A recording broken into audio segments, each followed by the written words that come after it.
Hello again, Card Community. It's RJ back with a quick one this evening. I dropped a video this morning already, but kicking around the tube today, I noticed that my bud Mad Hatter over at Now and Then Pack Pulls was having a giveaway. So I wanted to do a quick video to try and enter his contest. Shout out to the Mad Hatter. I put my Radio Phillies cap up there on the display. Here you go, guys. So I got my hat up and running. For his contest, he just wanted you to show an all-star team, however you wanted to expound on that, just somebody from every position as you saw fit. So I decided to find a person in the Hall of Fame who played for the Phillies and at one time of their career played for the Phillies and at one time of their career played a position, one of every position. So I'm stretching it on a couple of these, but this is how I'm going to do it anyway. So, all right, Phillies did not have a Hall of Fame first baseman per se, not somebody that you would recognize as being a Philly. So I did find that Jim Thome was as close as I could get. So here is Jim Thome. I want you to see this card. This card is a reproduction of the Upper Deck Cooperstown, or I'm sorry, the Panini Cooperstown collection. This is one I made myself for my own private collection of Hall of Famers who played for the Phillies. I wanted to get one card of everybody in a Phillies uniform, so I kind of cheated a little bit. And then I superimposed those images into this card. But here is a Jim Thome 1993 Topps design card. So Jim Thome would be my first baseman for the Phillies. He was the one who played the most for the Phillies at first base. He played 3.5 years. That's the longest anybody on the Phillies for a Hall of Famer. My second baseman, there's a lot of people who played second base for the Phillies. Ryne Sandberg started with the Phillies. He's in the Hall of Fame. Joe Morgan was on our team in the 1983 World Series team. He's obviously a Hall of Fame second baseman. Johnny Evers, believe it or not, the old Tinkers to Evers to Chance, Tinkers to Evers to Chance, however you wish to say it. Johnny Evers played late in his career briefly with the Phillies.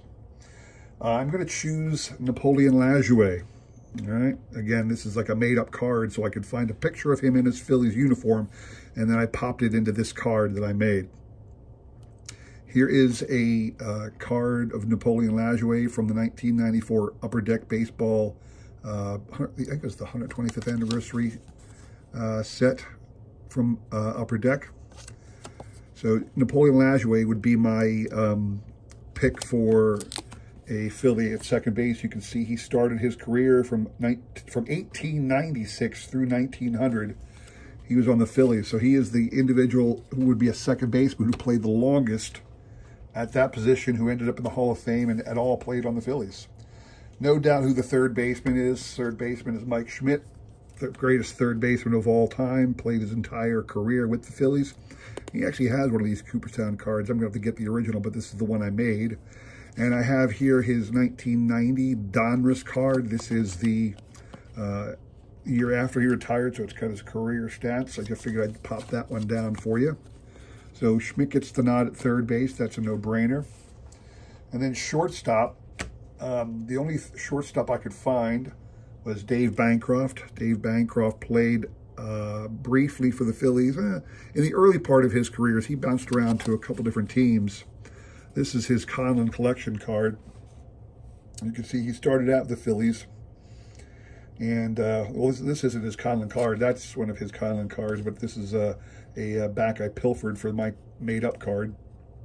He went on to the Giants and had some great years with the Giants.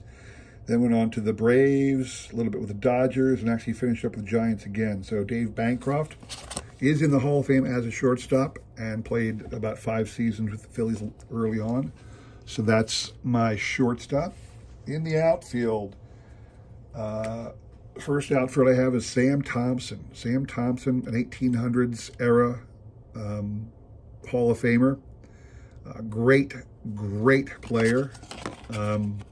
For those of you who don't know, you can look up his stats. He was on the Phillies for a long time, actually. A lot of power, a lot of hits, just an all-around quality, decent guy, good production, and he's a Hall of Famer. So Sam Thompson is one of my outfielders. Another one is Ed Delahanty. Ed Delahanty was one of the guys who hit 4 home runs for the Phillies. Schmidt did it as well, obviously. Ed Delahanty played most of his career with the Phillies. He did end up with the Washington Senators briefly, and I think he was on another team as well, but tragic ending to his life. He was a bit of a drunkard, surly kind of a guy. Got put off the train up in Niagara, New York, and ended up falling into the river and got swept over the falls. So, but Ed Delahanty was an absolute stellar batsman. Probably would have got to 3,000 hits if he had lived long enough and kept better care of himself. But he is without a doubt a high-quality Hall of Fame player from the turn of the century. So he's going to get the nod in the outfield. My center fielder, I think, is an obvious Philly great, Richie Ashburn. Richie Ashburn's one of those trivia questions if you want to surprise your friends. Some of you may have heard the trivia question, who had the most hits in the decade of the 1990s? The answer to that question is Mark Grace of the Cubs. Grace is not a guy you think of as a superb hitter. You might have thought Tony Gwynn or Wade Boggs or somebody like that. Craig Biggio even, because he played all throughout the 90s. Bagwell maybe. But no, it was Mark Grace. And the same goes for Richie Ashburn in the 50s. Richie Ashburn had more hits than any player in the 50s. He bettered Willie Mays, Mickey Mantle. Who else would be a great hitter from the 50s? I don't know. Ted Williams, Stan Musial. Richie Ashburn bettered them all in the decade of the 50s. This is his Upper Deck MVP batter-up card.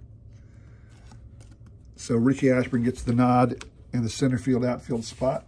Now, catcher, I'm taking some liberties with here. I'm taking some big liberties with here.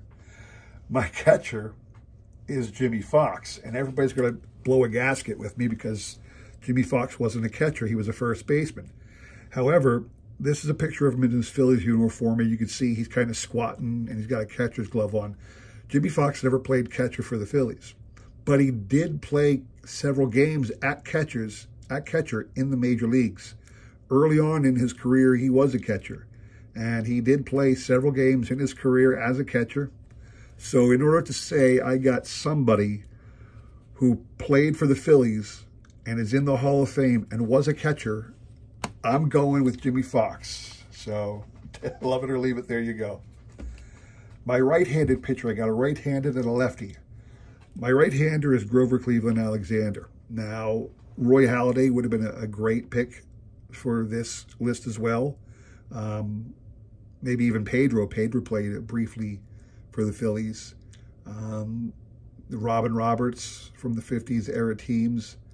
There's a lot of different Phillies pitchers that you could have chosen, that I could have chosen. But I'm going with Grover Cleveland Alexander. He's got more wins than any other Phillies Hall of Famer.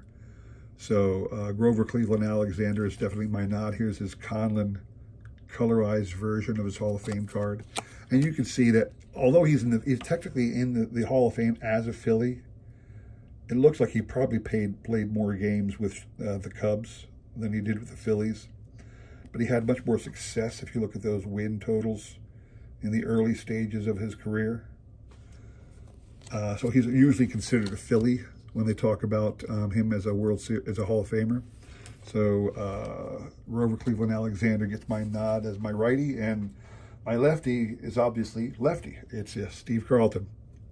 There's no doubt about that. Steve Carlton was possibly the greatest left-handed pitcher of all time. You guys can give me your Koufax, but Koufax, he had 6 great seasons, and that was it.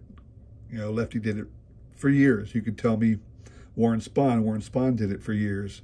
But I think, frankly, I think lefty was more of a dominant pitcher in his era. And here is his 1984 Topps card. So there you go.